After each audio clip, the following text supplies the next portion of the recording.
Hello and welcome to the monthly Marquee. I'm your host, Bart Lovins, Director for the Hardin County Schools Performing Arts Center. Our first guest is also our PAC Spotlight for the month. Please join me in welcoming Glenn Rice. Now, Glenn, it's easy for us to take for granted that everybody knows who you are and what you do.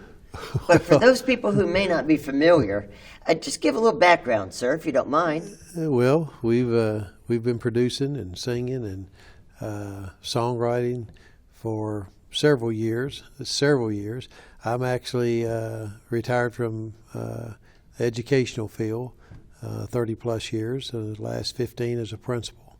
And always have sang, but I never did get to do any actual touring and so forth until I retired. And we were doing about 75 events a year in about 6 states. And I had this idea about doing what we're doing at the PAC now, back in 2004.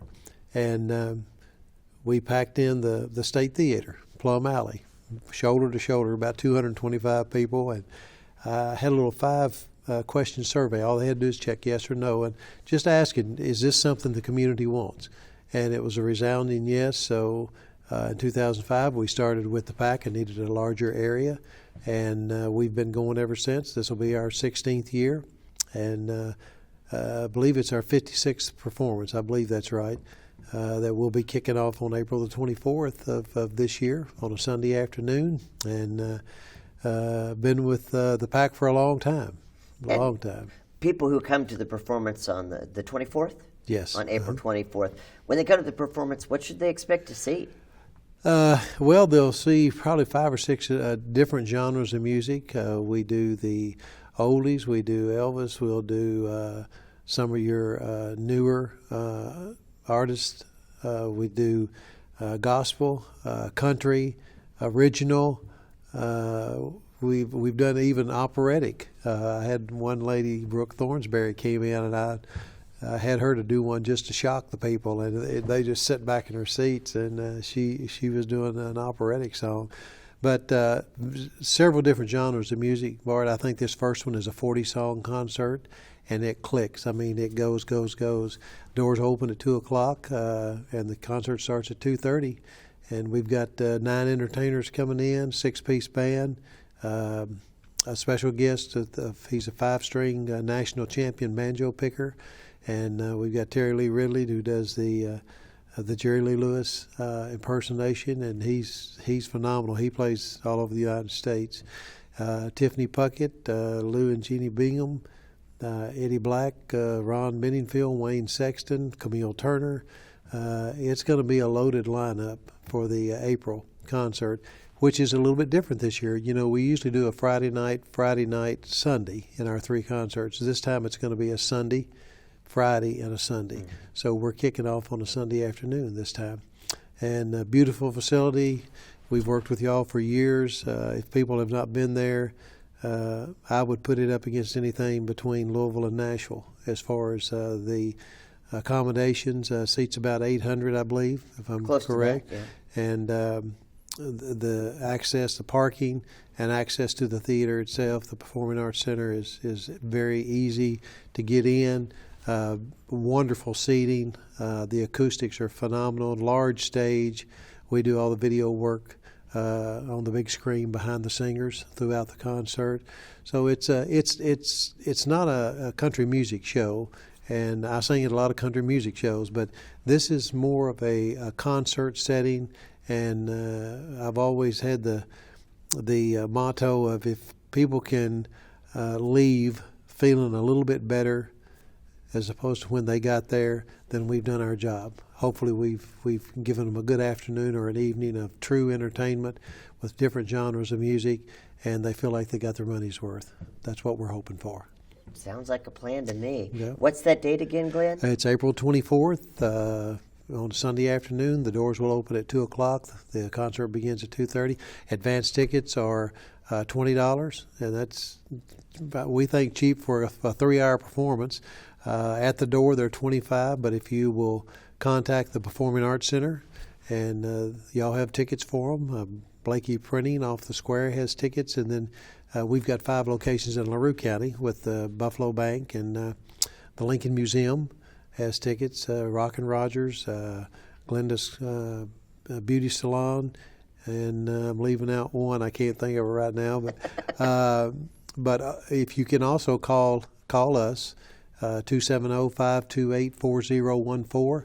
We will hold your tickets and give you the advance ticket price. We just had a call when we were on our way over for a lady. She had just ordered tickets this morning.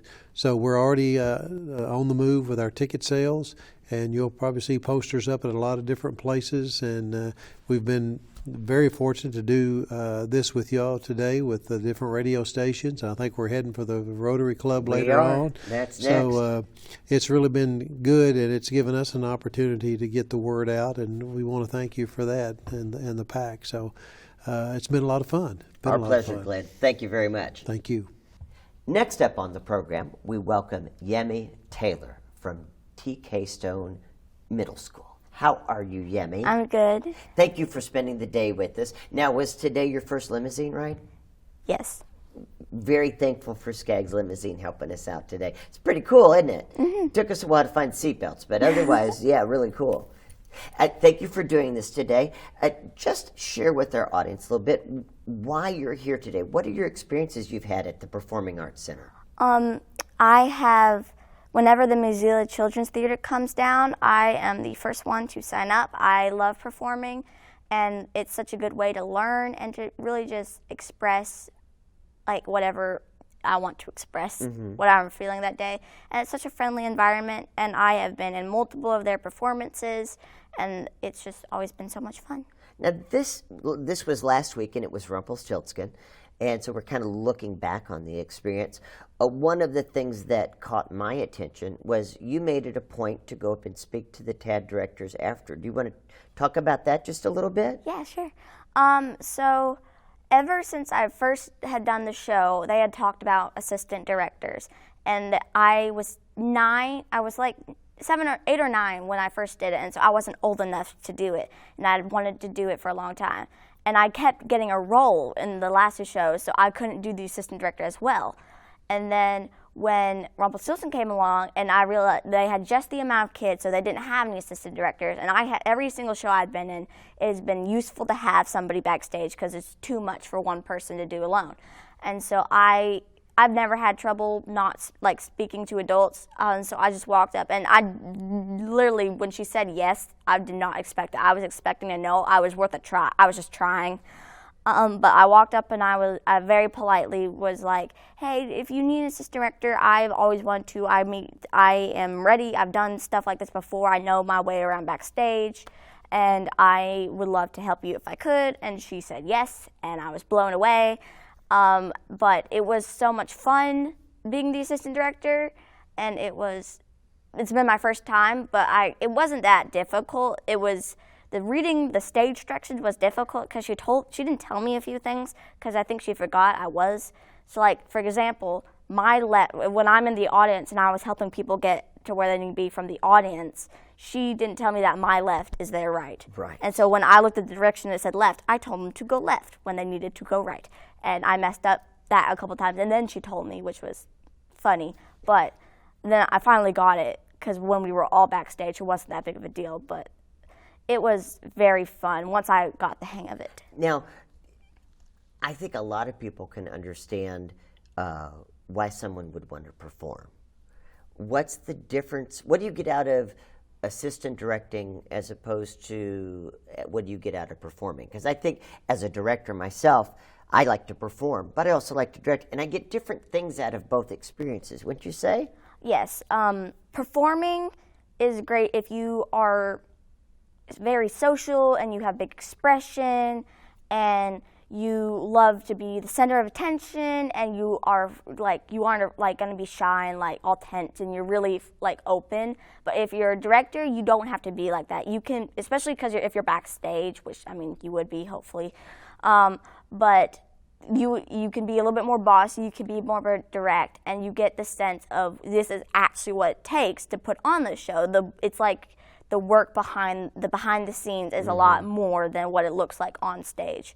I mean, of course, you see that there was a lot of hard work, but backstage there's even more work getting people where they need to be, making sure costumes fit, making sure people don't run off, and like there's no drama within like backstage. So it is a very different experience from being on stage.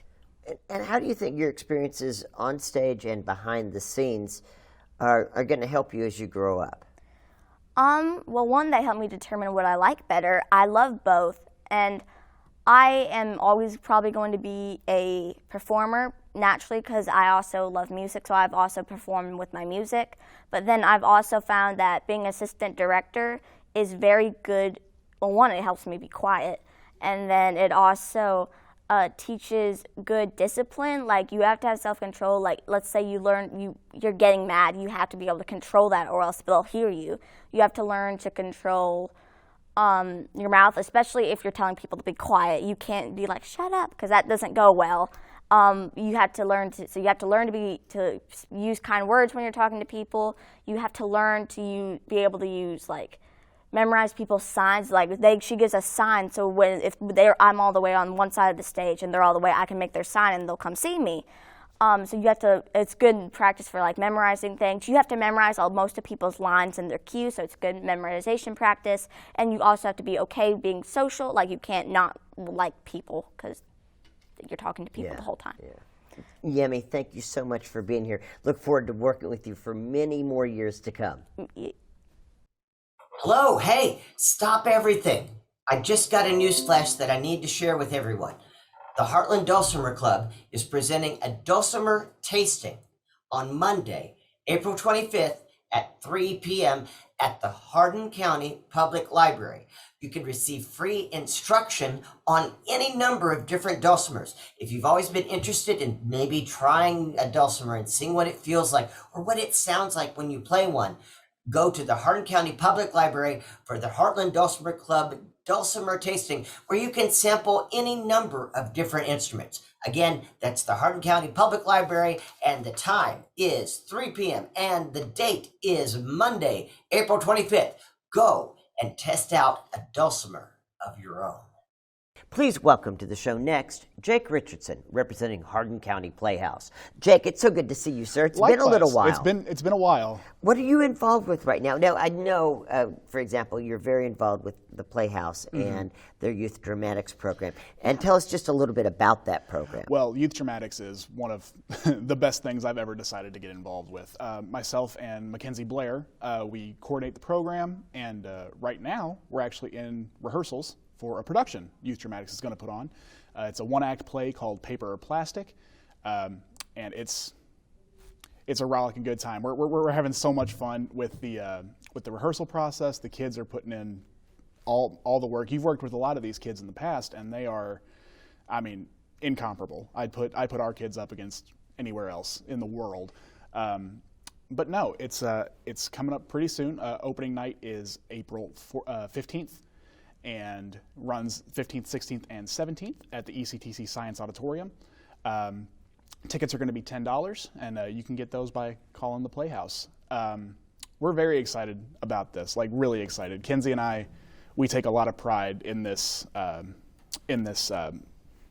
program that we do, and the kids do a great job, and we've really enjoyed watching them grow as performers and people since we've been working with them. And what's the age of the students involved?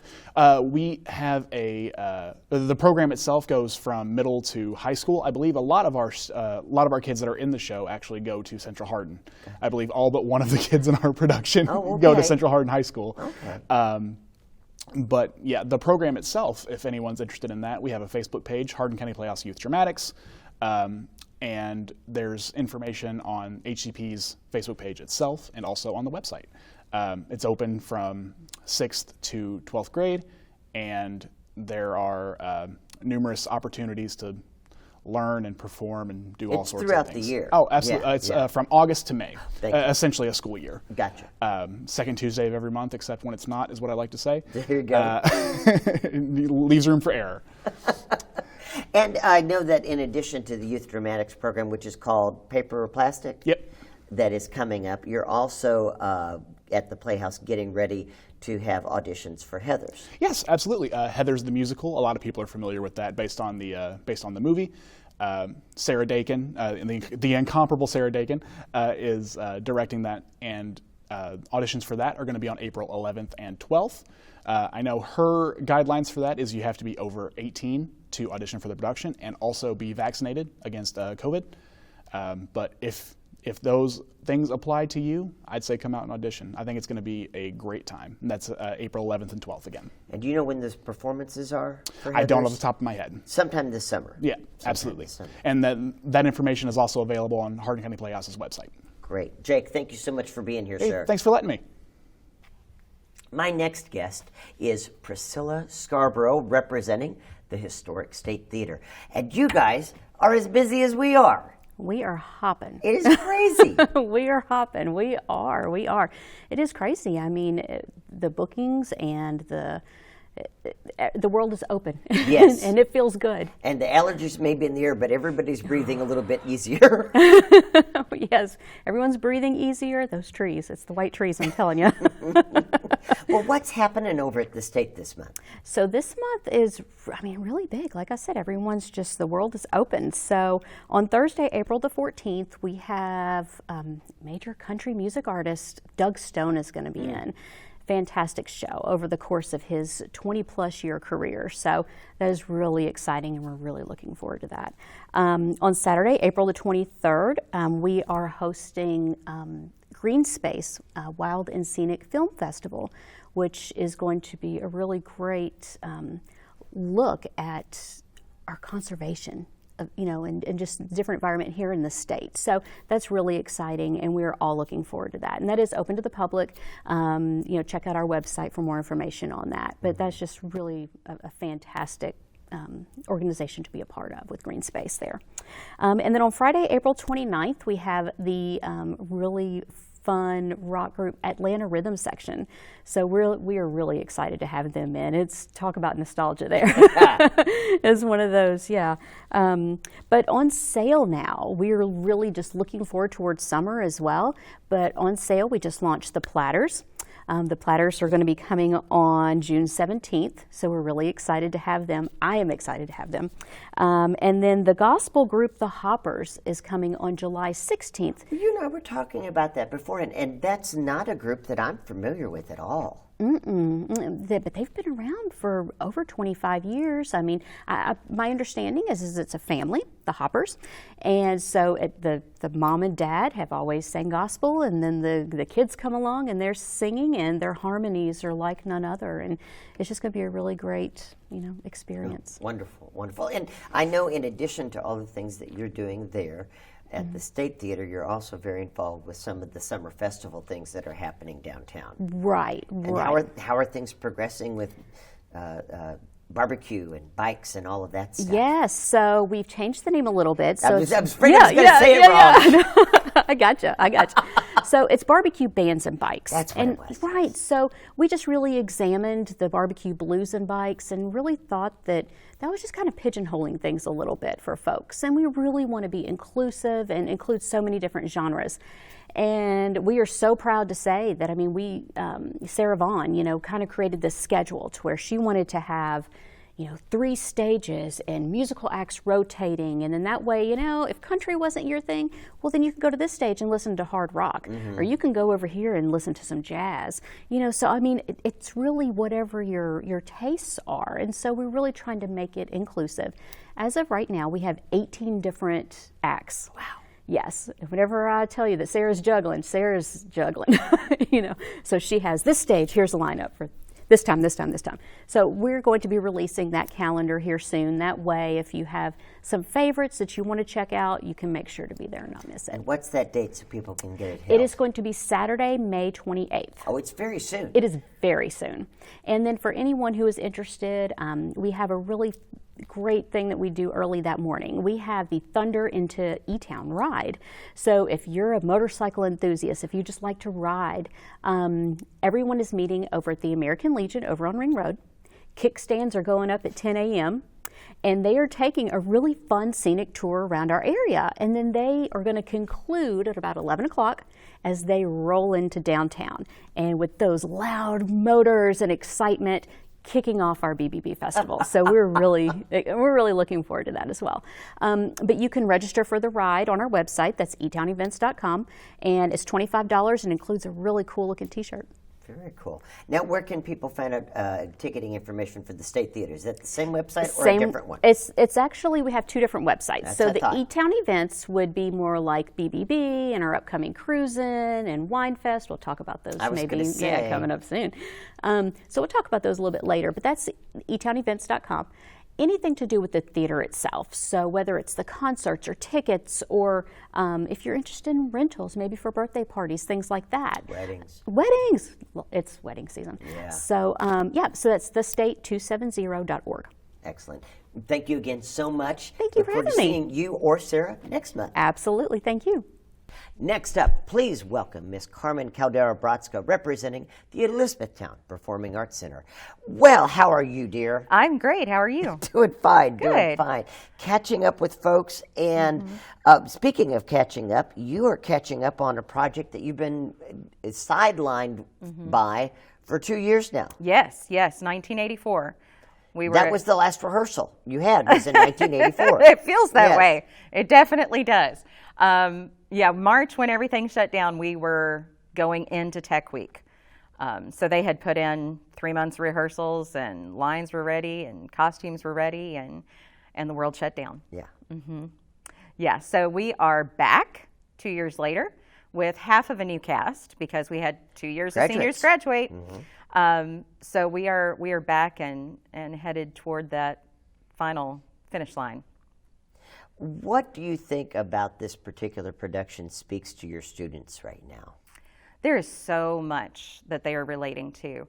I think before COVID, they had one perspective, and now after the shutdown and being isolated, and now with the war in Ukraine, because there is a lot of talk of war in the show, and they hadn't really had any perspective of that. They're really seeing a whole new side of the show. Right. Yeah. The isolation was what I was thinking. I hadn't even thought about how prevalent the news of the Ukrainian war would weigh upon them as they're going through this piece. Just in case people are going, what are they talking about? We're talking about George Orwell's 1984. Just give us just a thumbnail sketch of how this production might differ from a film or the novel that people may be more familiar with. Right. The story is very close to the novel. Some characters are kind of morphed together, but it focuses on the love story of Winston and Julia, and how dangerous it is, because falling in love is not allowed. Having feelings at all is not allowed by the government. And so they take a lot of risks to be together.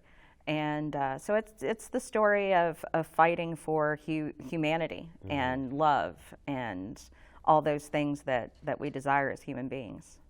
And from your perspective as a director, what are you seeing as the educational content, not only for the participants, but for the audiences that are going to come too?